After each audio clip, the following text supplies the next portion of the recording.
Magsasabi lang ako ng totoo no, sa 20 pesos per kilo na bigas. Dahil that is a campaign promise and it's a little too late. Too little, too late siya.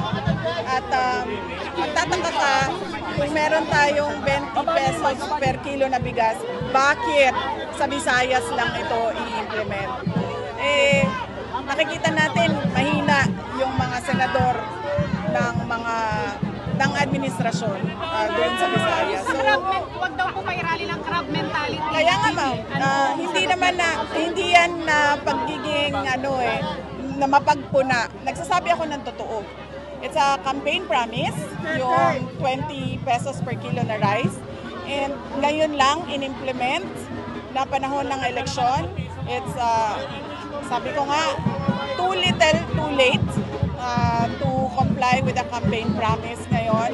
At para lang din sa isa pang darating na eleksyon kung sa lugar sa Visayas kung saan mahina ang numero ng mga